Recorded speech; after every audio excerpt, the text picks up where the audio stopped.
चाहता था, एक ऐसे आदमी की जिसके दरबार में विरोधी भी हाजिरी लगाने आते थे। इनका नाम था बाला साहेब ठाकरे।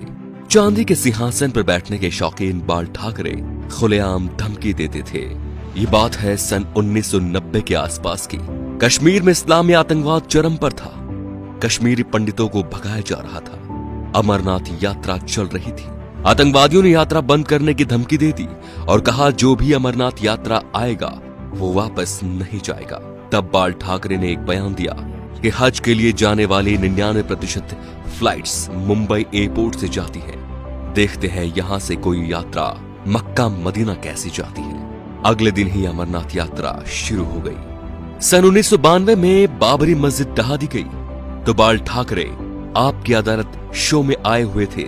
जब उनसे कहा गया कि सुना है ये काम शिव सैनिकों ने किया है, तो वे बोले यदि ये काम शिव सैनिकों ने किया है तो ये गर्व की बात है। बाल ठाकरे का बचपन का नाम था बाल केशव ठाकरे, जो वक्त के साथ साथ बाला साहेब ठाकरे बन गया। 1980 के दशक में बाला साहेब ठाकरे ने मुसलमानों के बारे में कहा कि ये कैंसर की तरह फैल रहे हैं और देश को इनसे बचना चाहिए।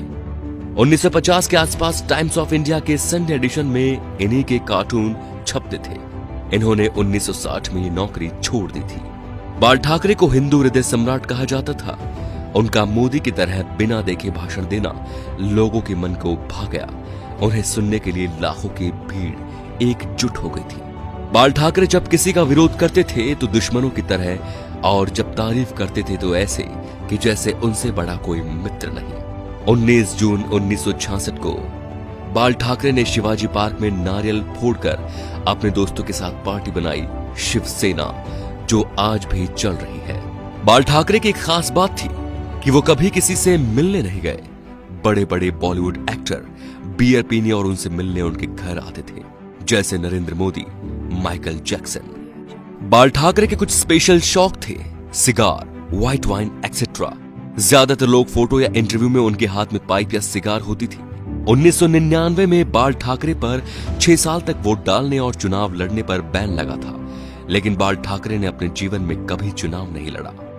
अपनी मौत से 2 महीने पहले ठाकरे का एक बयान आया कि आर्मी मेरे हवाले कर दो, मैं देश को 1 महीने में ठीक कर दूंगा। 17 नवंबर 1912 बाल ठाकरे का निधन हो गया। इस दिन मुंबई बंद था। अंतिम यात्रा में 5 लाख लोग शामिल हुए। थोड़ी थोड़ी देर बाद एक आवाज उठती है, बाला साहेब। लाखों लोग चिल्लाते रहे, अमर रहे। बाल ठाकरे ना तो मुख्यमंत्री थे और न सांसद, फिर भी उन्हें मरने के बाद 21 तोपों की सलामी दी गई, जो राष्ट्रपति प्रधानमंत्री को मिलती है। ये रुतबा था बाला साहेब ठाकरे का। तो दोस्तों, ऐसे शेर दिल हिंदू सम्राट के लिए वीडियो को शेयर जरूर कीजिए और उनकी महानता को फैलाइए, ताकि आज जो शिव सैनिक या हिंदू उनके सिद्धांतों को भूल चुके हैं, उनके हिंदुत्व की रक्षा का संकल्प याद दिलाएं। जय श्री राम दोस्तों।